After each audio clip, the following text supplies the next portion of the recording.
Instituto Tecnológico Nacional de México, Campus Ciudad Juárez. Administración de la Salud y Seguridad Ocupacional. Elemento de competencia 5. Salud industrial y ocupacional. La siguiente unidad comprende lo que es la toxicología industrial, los riesgos industriales o riesgos físicos para la salud, como el ruido, vibración, iluminación, temperaturas, así como el control del ambiente y medicina ocupacional. Los riesgos de salud conllevan un gran impacto, ya que el daño potencial a los empleados por exposición a riesgos es grande, y el costo de la corrección de solo uno de ellos puede ascender a millones.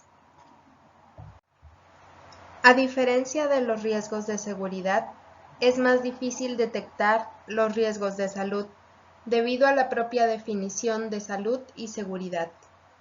La salud trata acerca de los efectos de una exposición crónica a largo plazo, mientras que la seguridad se aboca a efectos agudos y más evidentes que causan un daño de manera inmediata. Toxicología. El término sustancia tóxica puede considerarse un sinónimo del término veneno. El mayor peligro de los venenos en el hogar radica en su ingestión, es decir, al tragarlos, pero en el trabajo el mayor peligro consiste en respirarlos.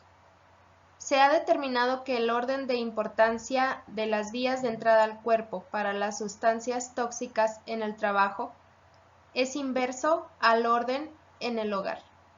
Podemos ver en la figura que las vías de entrada de las sustancias tóxicas al cuerpo son inversas en el hogar, donde la ingestión es la más importante, y en el trabajo es la inhalación. La exposición a sustancias tóxicas es el problema de salud más común. El término materiales peligrosos se usa para referirse a las sustancias tóxicas, pero la palabra peligroso es mucho más general e incluye riesgos de seguridad como explosivos y líquidos inflamables o combustibles. Fuera del ámbito del trabajo se piensa que los venenos son pociones mortales que llegan a ingerirse. Sin embargo, los venenos en el trabajo pueden ser mortales, pero por lo general entran al organismo a través de los pulmones en concentraciones diminutas y reconocer sus efectos puede llevar años. Sin embargo, una excepción notable de esta deficiencia puede ser el oxígeno, lo que traería consecuencias rápidas y fatales. Los trabajadores que están expuestos a sustancias químicas tóxicas pueden correr mucho riesgo. Las formas en que los venenos afectan al cuerpo de los humanos pueden clasificarse en 7 categorías: irritantes, venenos sistémicos, depresivos, asfixiantes, carcinógenos, teratógenos y mutágenos. Cada uno de los 7 puede ser de leve a mortal dependiendo la concentración. Muchas sustancias se incluyen en más de una de estas 7 categorías. Quienes se encargan de la seguridad y salud en el trabajo deben contar con conocimientos generales acerca de los efectos que las distintas sustancias tóxicas tienen sobre el organismo. Valores límites umbrales. Ya que ningún veneno es letal en dosis suficientemente pequeñas y todos los venenos son letales en cantidades lo bastante grandes, no existe una línea clara que separe los ambientes dañinos de los benignos para los trabajadores. Sin embargo, debe establecerse una línea que sirva como base de acción para controlar las sustancias tóxicas. En este contexto surge el término valor límite umbral o TLV, que se refiere al nivel de concentración por debajo del cual un trabajador puede estar expuesto durante toda la jornada laboral sin sufrir un daño importante. Como bien dice el dicho, poco veneno no mata. En la siguiente presentación estaremos viendo lo que ocasionan estas sustancias en el cuerpo humano. Los valores límites umbrales se van a determinar a través de las normas oficiales mexicanas las cuales pueden ustedes encontrar en el programa de autogestión de seguridad y salud en el trabajo en las matrices. Para hablar acerca de los tóxicos. Desde el punto de vista analítico, los tóxicos se dividen en tóxicos volátiles, como el alcohol etílico, metílico, benceno y fenoles. Los tóxicos gaseosos, los tóxicos orgánicos fijos o extraíbles y los tóxicos inorgánicos o minerales. También los gases y vapores irritantes y cáusticos tienen sus divisiones. Existen las sustancias halogenadas, los gases lacrimógenos, derivados halogenados y fenoles de los hidrocarburos, aldehídos, compuestos azufrados y compuestos de nitrógeno. Es importante que el trabajador conozca a qué sustancias va a estar expuesto para que pueda tomar las medidas de precaución posibles. Y también es responsabilidad de la empresa brindar todo el equipo de seguridad, tanto a las condiciones de trabajo como al trabajador, para evitar daños a la salud. Los irritantes son sustancias que inflaman las superficies de las diferentes partes del cuerpo por su acción corrosiva. Algunos afectan la piel, pero la mayoría afecta las superficies húmedas, en especial las de los pulmones. Aunque la víctima puede detectar con facilidad un irritante leve en el tracto respiratorio superior, los irritantes que afectan el tracto respiratorio inferior podrían pasar inadvertidos. Cuando el irritante consiste en algún tipo de polvo, el padecimiento pulmonar resultante se conoce como neumoconiosis, el cual es un término genérico que engloba las reacciones a polvos molestos simples, como la fibrosis, una reacción más seria que incluye el desarrollo de tejido cicatricial fibroso que reduce la eficiencia de los pulmones. Cualquier gas que se combine con agua para producir un ácido se convertirá en un irritante, al igual que las partículas de estos ácidos que se transportan por el aire. Por ejemplo, el amoníaco es un gas que al combinarse con la humedad de las membranas del cuerpo produce hidróxido de amonio, un potente agente cáustico. Este agente va a irritar y lastimar los tejidos de la nariz, tráquea y otras partes del cuerpo. Por eso es muy importante que si se están manipulando este tipo de sustancias, se cuenten con los sistemas de ventilación adecuados y el equipo de protección personal necesario, como las máscaras. Algunos ejemplos de neumoconiosis son la siderosis por polvo de óxido de hierro, la estañosis por polvo de estaño, vicinosis por polvo de algodón y aluminosis por polvo de aluminio. Las fibrosis más dañinas son la asbestosis por las fibras de asbesto y la silicosis por el sílice. Este tipo de tóxicos minerales, los trabajadores que están más expuestos son aquellos que trabajan en minería o en construcción o que están en soldaduras o también con procesos que lleven algún tipo de estos tóxicos minerales. La neumoconiosis, como se mencionaba, es un padecimiento pulmonar producto de reacciones a polvos minerales. La fibrosis es una reacción que va a incluir el desarrollo de tejido cicatricial. Aquí podemos ver la diferencia entre unos pulmones sanos y pulmones con fibrosis. Todo lo que se ve de color más blanco es el tejido cicatricial que se forma en los pulmones. Esto también por la acumulación de los tóxicos minerales. Venenos sistémicos. Más dañinos que los irritantes son los venenos que atacan los órganos o sistemas vitales, algunas veces mediante mecanismos tóxicos que no se comprenden. Por ejemplo, los hidrocarburos de cloro, que son comunes en los solventes y desengrasantes, se consideran la causa de daños hepáticos. El veneno sistémico mejor conocido en ambientes laborales es el plomo. El plomo ataca la sangre, el sistema digestivo y el sistema nervioso central, incluyendo el cerebro. Las autopsias también han demostrado daños a los riñones, al hígado y al sistema reproductor. Otros metales tóxicos son el mercurio, el cadmio, el manganeso, mientras que el magnesio, que algunas veces se confunde con el manganeso, es menos tóxico. Otro veneno sistémico importante es el bisulfuro de carbono. El bisulfuro de carbono, que aunque inusual, conlleva riesgos extremos tanto desde el punto de vista de seguridad, por los incendios y explosiones, como de salud. Este se usa ampliamente en la industria como solvente, desinfectante e insecticida. En su faceta de veneno sistémico, el bisulfuro de carbono ataca el sistema nervioso central. El alcohol metílico, que es un metanol, es un solvente muy popular, también es un veneno sistémico. Depresivos.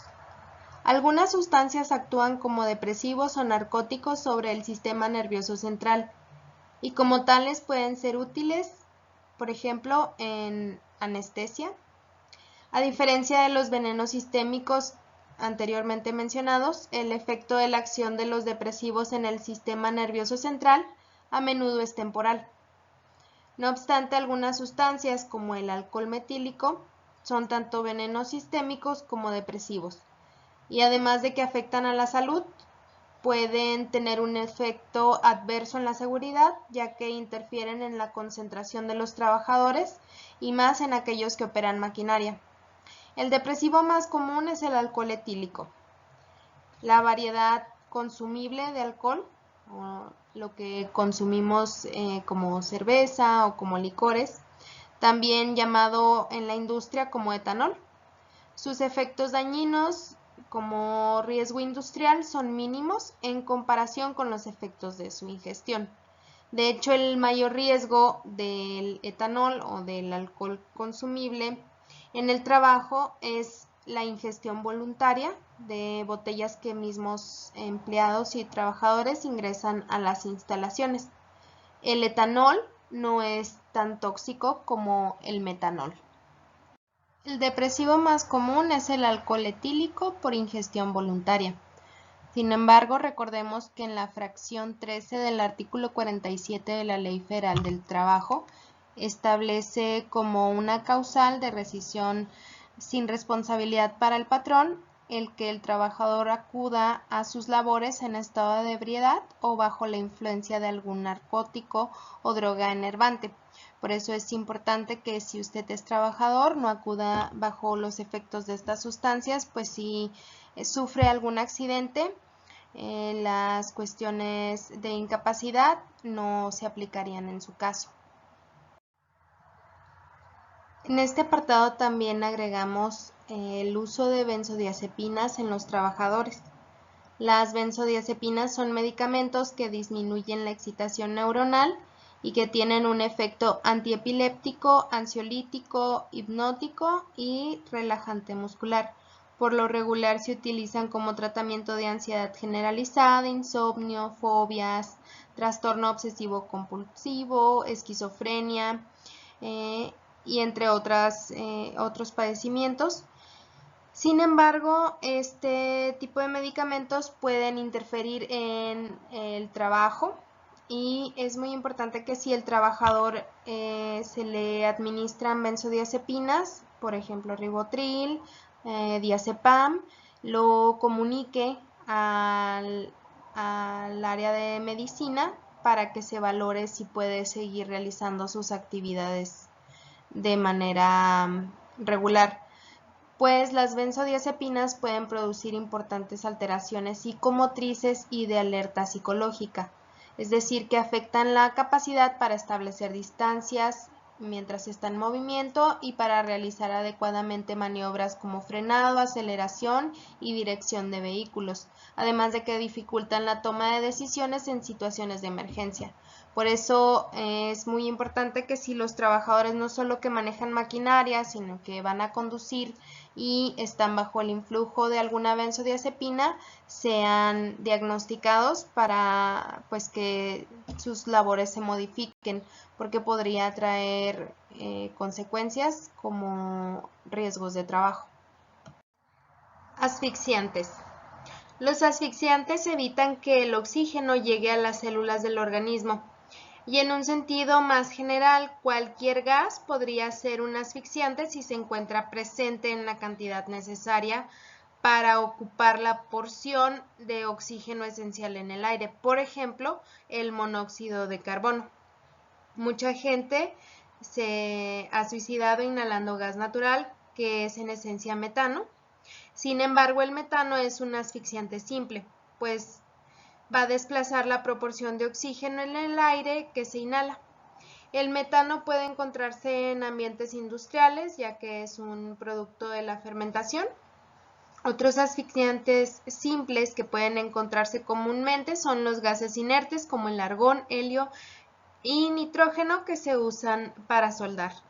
Podría parecer incorrecto clasificar el nitrógeno como un contaminante del aire o como un asfixiante si se considera que es el componente principal, el 78% del aire común. Sin embargo, demasiado nitrógeno reduciría la proporción normal de oxígeno, que es del 21% en el aire. Un porcentaje de oxígeno menor a 19.5 se considera deficiente, y la deficiencia de este elemento es una condición peligrosa, más seria de lo que la mayoría cree. Un porcentaje de oxígeno menor a 19.5 se considera deficiente, lo cual es una condición peligrosa, por lo que debe considerarse cuando los trabajadores entren a un tanque, recipiente o espacio confinado. Es importante que se cuente con un detector de gases o un exposímetro de 4 gases para medir la concentración de oxígeno. El dióxido de carbono también es uno de los asfixiantes simples más importantes, a pesar de que en cantidades normales es un componente inocuo del aire.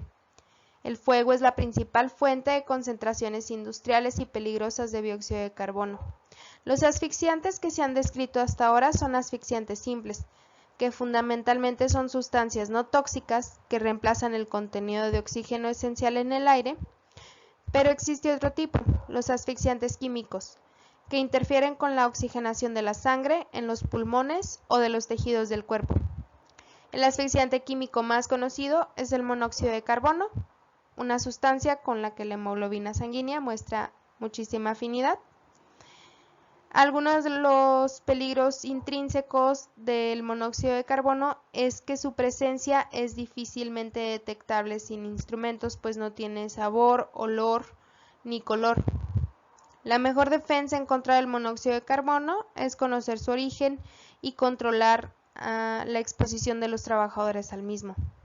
La fuente más común de este compuesto es el escape del motor, así como los calentadores de gas sin ventilación. Otro asfixiante químico popular es el cianuro de hidrógeno. Este es un insecticida industrial mejor conocido por su antiguo y muy extendido uso en las cámaras de ejecución de las cárceles. El gas se forma al agregar píldoras de cianuro de sodio en un recipiente pequeño con ácido. Carcinógenos o cancerígenos. Una sustancia cancerígena es aquella que por inhalación, ingestión o penetración cutánea puede ocasionar cáncer o incrementar su frecuencia. El cáncer es una enfermedad que se caracteriza por una división y crecimiento descontrolado de las células. Dichas células poseen la capacidad de invadir el órgano donde se originaron, de viajar por la sangre y el líquido linfático hasta otros órganos más alejados y crecer en ellos. El periodo de latencia de la enfermedad, esto es el tiempo que transcurre entre la exposición al cancerígeno y la detección clínica de los cánceres, es de varios años.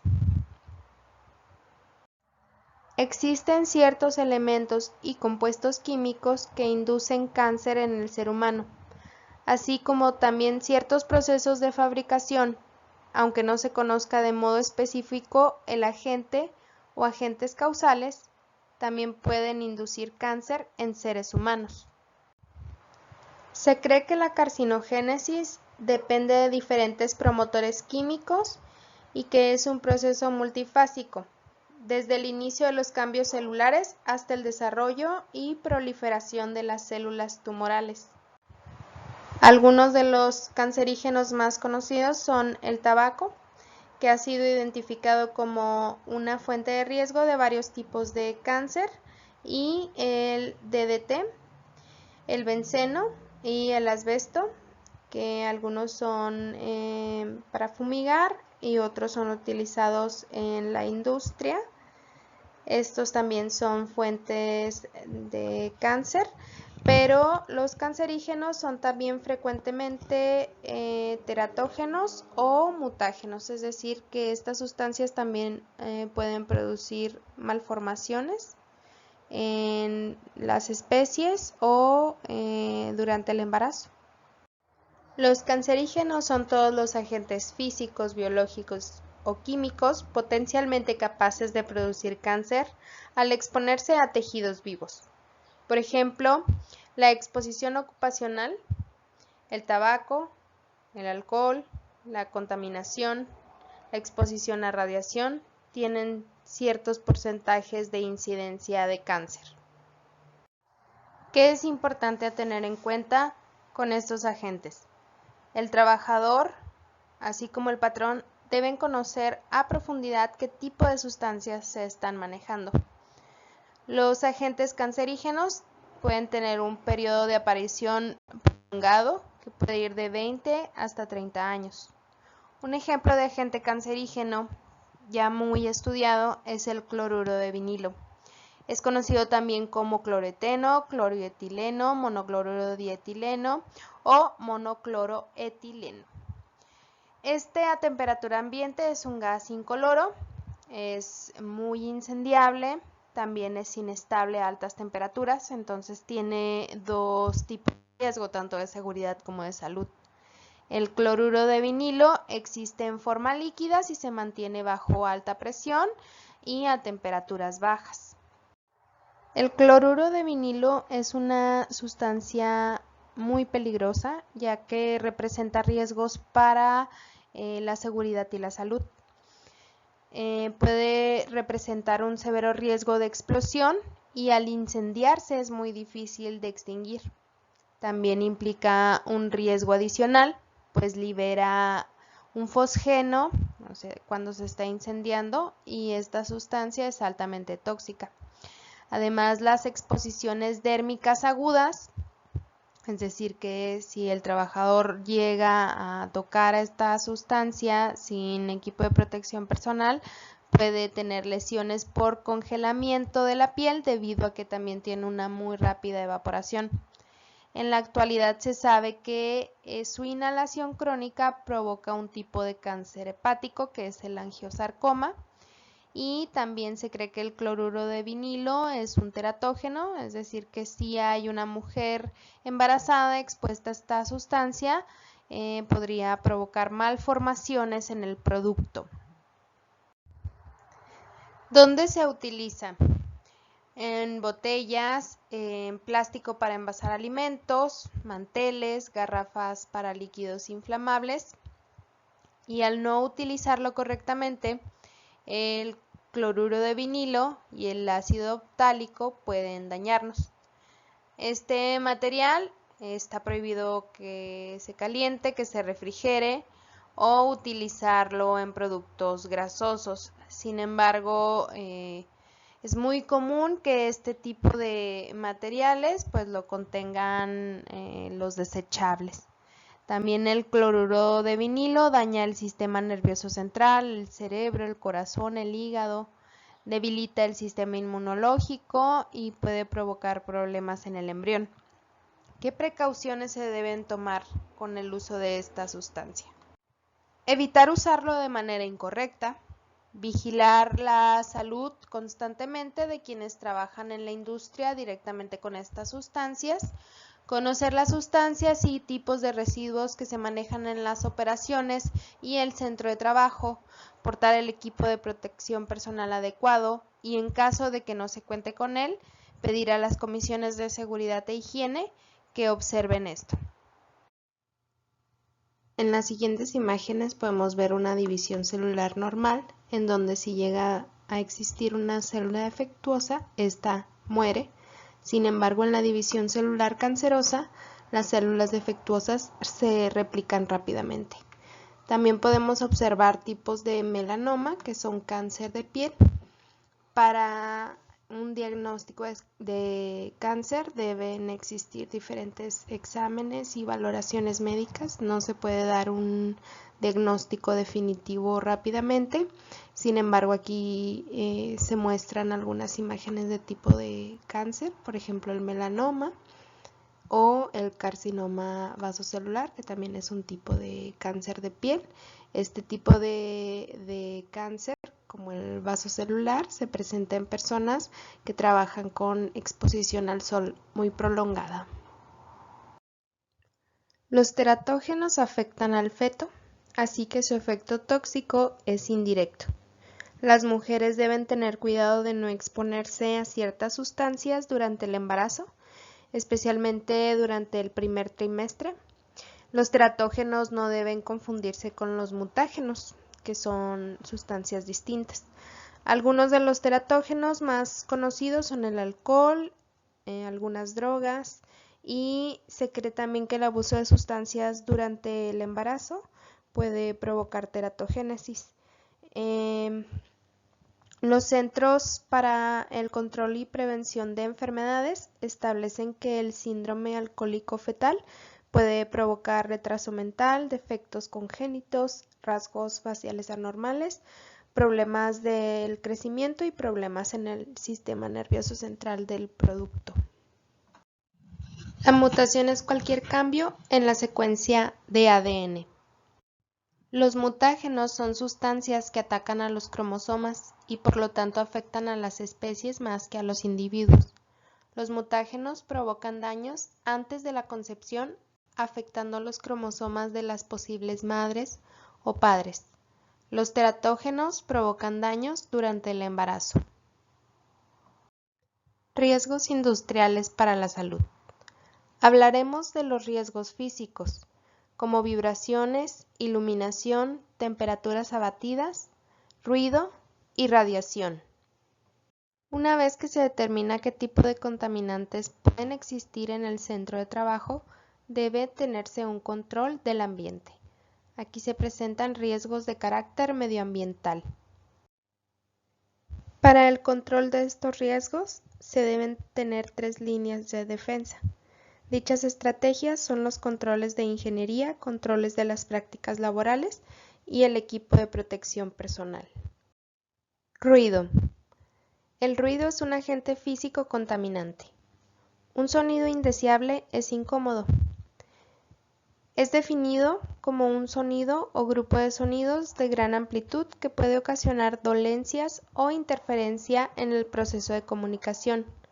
La diferencia entre el sonido y el ruido se sabe porque el sonido puede ser cuantificado, en cuanto que el ruido es considerado un fenómeno subjetivo. La exposición al ruido es un problema clásico de salud porque las exposiciones crónicas son las únicas que comúnmente causan los daños.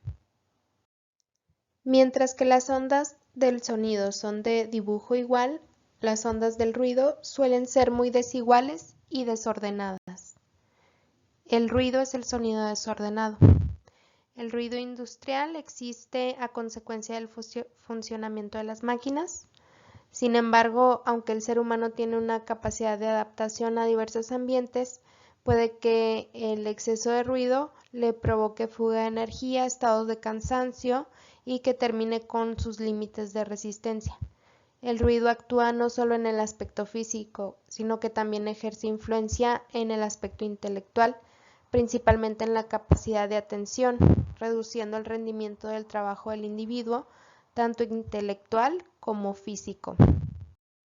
Se cree hasta el momento que un ruido de 80 decibeles no provoca sordera para la mayoría de los individuos, siempre y cuando la duración de la exposición diaria no exceda las 16 horas. Entre tanto, un ruido de 92 decibeles puede causar sordera profesional a lo largo del tiempo, si la exposición del trabajador excede 3 horas por día. La exposición al ruido puede provocar a los trabajadores diferentes respuestas de orden auditivo y extraauditivo. Esto va a depender de las características del riesgo y de la exposición al individuo. Características de las ondas de sonido. Nuestro sentido del oído puede detectar dos características: la amplitud o intensidad de la cresta de presión y la frecuencia en la que ocurre la cresta de la presión. La intensidad de la presión se detecta como volumen, mientras que la frecuencia de la presión se detecta como tono. La exposición al ruido puede ocasionar efectos negativos a la salud, como estrés, irritabilidad, hipertensión arterial, y puede estar asociado a otras situaciones de riesgo. La persona también puede perder apetito, ser víctima de aerofagia, que es la deglución de aire, insomnio, disturbios circulatorios, que tienen que ver con problemas de la sangre, así como disturbios respiratorios, y puede perder peso. Es importante que las comisiones de seguridad e higiene valoren en sus centros de trabajo quienes están expuestos a ruido excesivo. En la siguiente tabla pueden observar la escala de decibeles de ruidos cotidianos, así como la escala de decibeles de ruidos en el trabajo. Podemos ver que una escala de 20 decibeles es cuando se escucha el tic-tac del reloj, es decir, está muy en calma, y una escala de 100 decibeles puede ser un concierto de rock, una carrera de automóviles, una motosierra. Y en la escala de 120 decibeles pues son turbinas de gas, motosierras más potentes, y entre 120 a 140 el motor y martillo perforador. Aquellas profesiones u oficios expuestos a ruido excesivo deben ser valorados cotidianamente en cuanto a su salud auditiva. La norma oficial mexicana NOM 011 STPS 2001 sobre las condiciones de seguridad e higiene en los centros de trabajo donde se genere ruido tiene diversas tablas.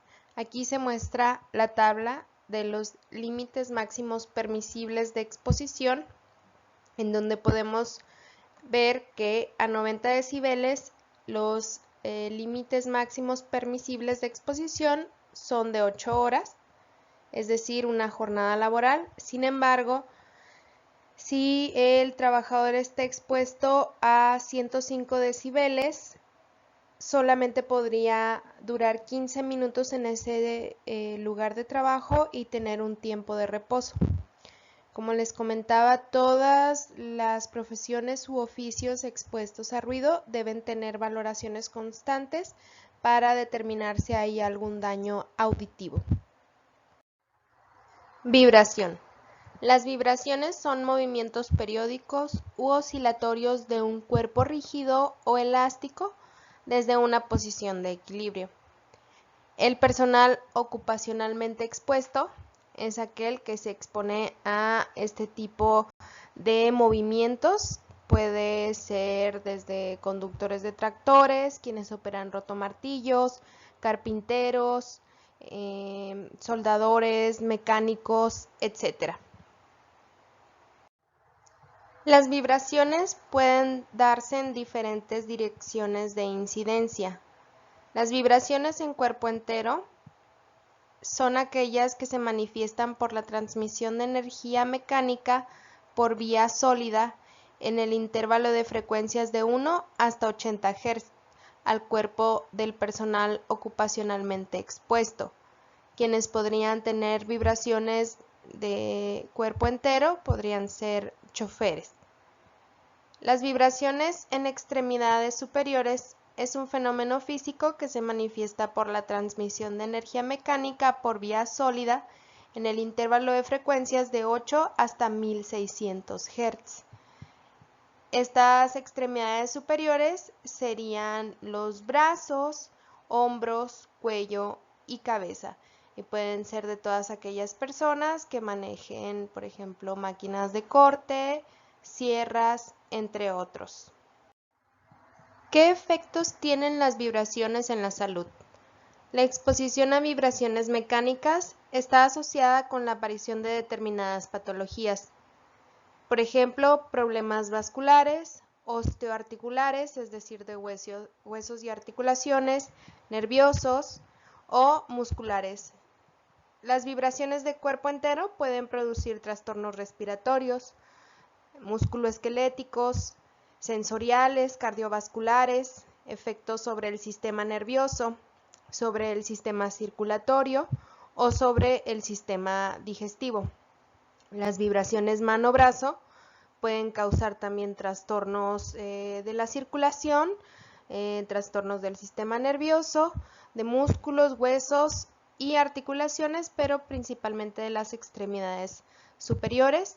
También pueden ocasionar lo que se llaman calambres o náuseas por estas mismas vibraciones. Aquel personal o empresa que trabaje con condiciones de vibraciones debe revisar la NOM 024 STPS 2001 para determinar si son vibraciones de cuerpo entero, de mano-brazo y ver qué equipo de protección personal se requiere. Por lo regular son guantes con goma, fajas, pero dependerá de la actividad que se realice. Hay que revisar la norma para ver los límites a los que puede estar expuesto el trabajador. La iluminación es un factor que debe considerarse en los edificios e instalaciones. Todos estos factores deben ser considerados, por ejemplo, superficies de tránsito y de trabajo, las salidas, las instalaciones, por ejemplo, eléctricas, la higienización de los centros de trabajo. En este caso abordaremos la iluminación. Lo que sucede con la iluminación es que si hay deslumbramiento o no es adecuada, puede ocurrir una fatiga visual. Y esto se ocasiona si los lugares de trabajo y las vías de circulación no disponen de suficiente iluminación, ya sea natural o artificial, adecuada y suficiente durante la noche y cuando no sea suficiente la luz natural. Siempre se va a recomendar o se va a optar más por la iluminación natural cuando se pueda. La iluminación es la relación de flujo luminoso incidente en una superficie y se mide en luxes. La condición crítica de iluminación se refiere a una deficiencia de iluminación en el sitio de trabajo o niveles muy altos que puedan requerir un esfuerzo visual adicional y le provoquen deslumbramiento al trabajador. Por ejemplo, en los sitios donde se manejan montacargas, la iluminación deberá ser muy buena y también las señales de salida o algunas señales de seguridad deben tener su iluminación necesaria.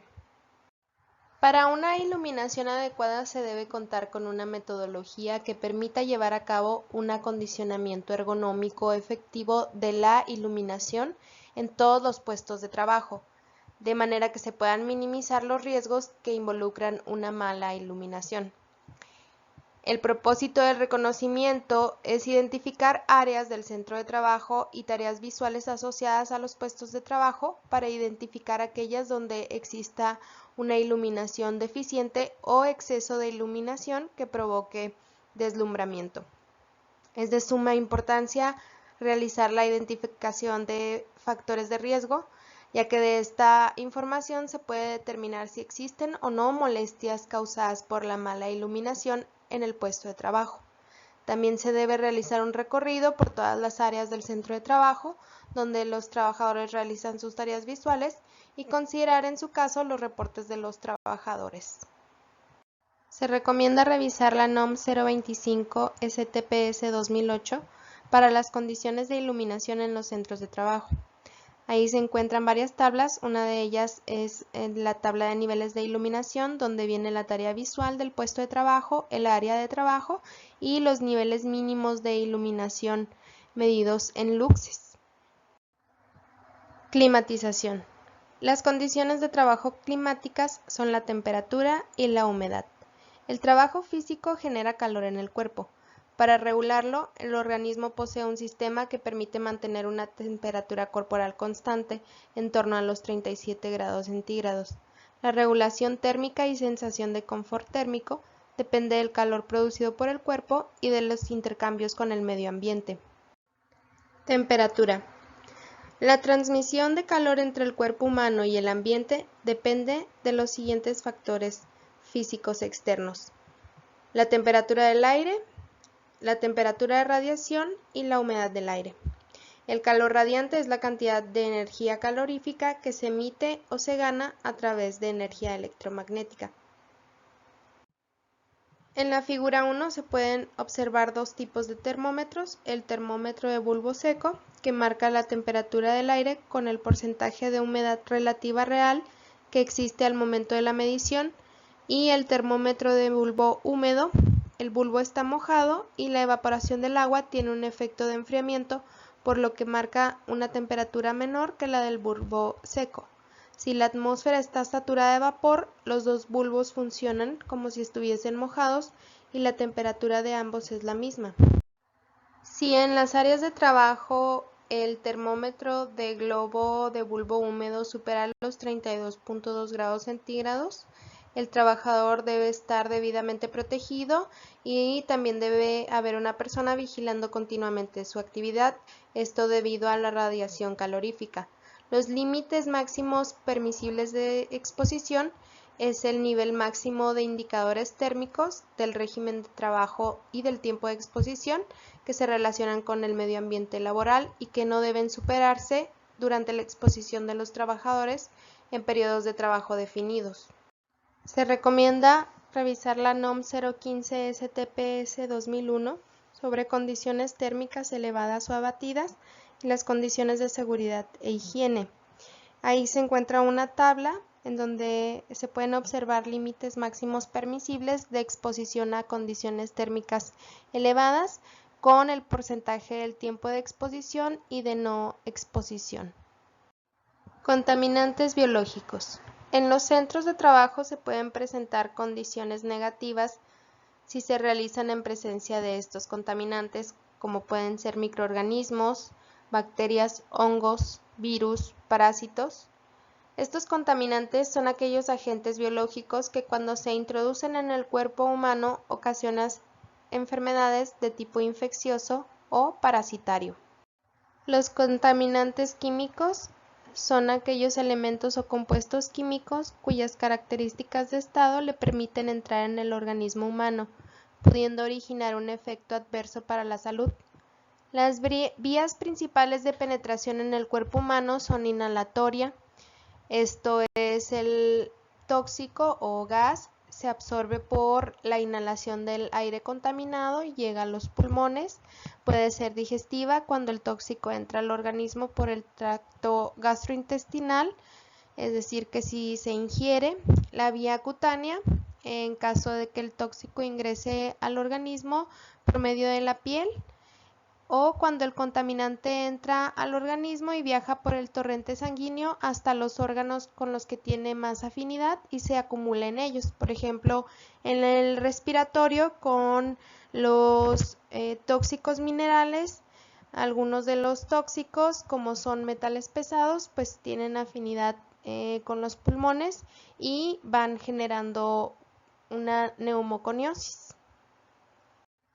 Para evitar este tipo de riesgos químicos, debe existir ventilación. La ventilación es un método común para reducir la exposición de las personas a los contaminantes químicos que se generan en los procesos industriales. La ventilación puede ser natural o forzada mecánicamente por ventiladores. Es útil también para prevenir la acumulación de gases, vapores, polvos inflamables y o explosivos. Existen dos tipos de ventilación: la dilución, que es la ventilación general, y la ventilación exhaustiva local. La dilución o ventilación general se presenta cuando los contaminantes en el lugar de trabajo se mezclan con el aire que fluye a través del salón. Se puede utilizar el movimiento de aire inducido en forma natural, con ventanas, o mecánica con abanicos, para diluir los contaminantes. La ventilación general también se utiliza para controlar ambientes con calor convectivo. Los sistemas de ventilación exhaustiva local capturan los contaminantes directamente en la fuente de origen, antes de que ellos escapen hacia el ambiente del área de trabajo. Este tipo de ventilación no diluye los contaminantes, sino que los remueve, y requiere menor flujo de aire que la dilución.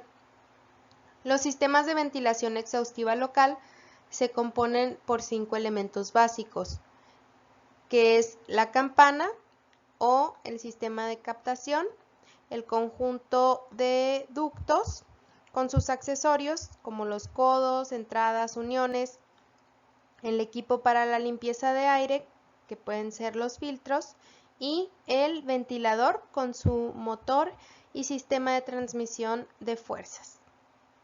La radiación ionizante consiste en partículas, incluidos los fotones, que causan la separación de electrones de átomos y moléculas.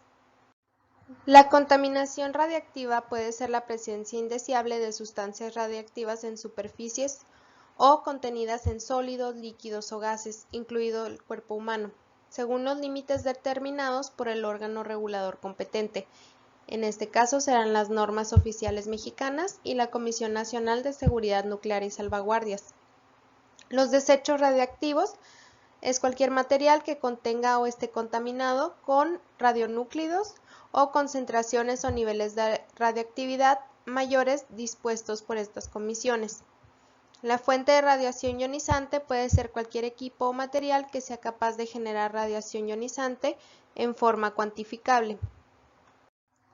Es importante que en los centros de trabajo donde se manejen fuentes de radiación se vigilen que no rebasen los límites de incorporación de material radioactivo en el personal ocupacionalmente expuesto. Se recomienda revisar la NOM 012 STPS 2012 sobre condiciones de seguridad y salud en los centros de trabajo donde se manejen fuentes de radiación ionizante. También se debe supervisar que los valores de contaminación radioactiva en las zonas de riesgo no rebasen los límites que señala la NOM 008 NUCL 2011. Todas las actividades que involucren exposición a radiación deben considerar la fuente de radiación, los tiempos y frecuencias de exposición y la aplicación de un sistema de limitación de dosis que comprenda la justificación de las prácticas de trabajo y la optimización de la protección radiológica. En las zonas de riesgo se deben adoptar procedimientos de seguridad radiológica para impedir el acceso no justificado de trabajadores, materiales y objetos susceptibles de contaminación, así como el control de la salida de objetos que presenten contaminación superficial mayor a los límites dispuestos en las normas. Es importante que en los centros de trabajo se involucren todos los trabajadores, es decir, todo el personal debe conocer sus condiciones de trabajo, saber a qué sustancias puede estar expuesto, a qué operaciones puede estar expuesto también que pongan en peligro su vida. La medicina ocupacional es la especialidad médica dedicada a la prevención y manejo de las lesiones, enfermedades e incapacidades ocupacionales y ambientales, de la promoción de la salud y de la productividad de los trabajadores, sus familias y comunidades.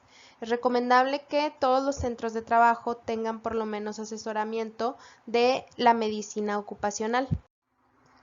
Aun y cuando no seas médico, es importante que tengas en cuenta que la medicina ocupacional debe ser implementada o debe ser promovida en los centros de trabajo y tener asesoramiento por especialistas.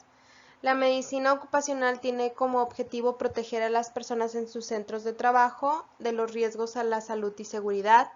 También tiene como objetivo proteger el ambiente, facilitar ambientes de trabajo saludables y seguros de acuerdo a las capacidades físicas, mentales y emocionales de sus trabajadores, proveer adecuado cuidado médico y rehabilitación frente a enfermedades y daños derivados del trabajo, y también asistir en las medidas necesarias para el mantenimiento de la salud de los trabajadores. Debe considerarse que la empresa debe realizar diagnósticos y eliminar áreas de riesgo. También instituir un órgano de salud, así como ingeniería de seguridad y medicina del trabajo para propiciar apoyo a las medidas de prevención de accidentes, ofrecer equipos de protección individual y colectivo, trabajar buscando eliminar o por lo menos minimizando riesgos detectados, así como capacitar permanentemente a los empleados, cumplir normas legales, entre otras actitudes relativas a la seguridad. Con esto finalizamos el elemento de competencia 5 y pueden encontrar los siguientes enlaces de información si es que quieren buscar más al respecto. Estaremos más adelante realizando algunas actividades para concluir con los temas del curso.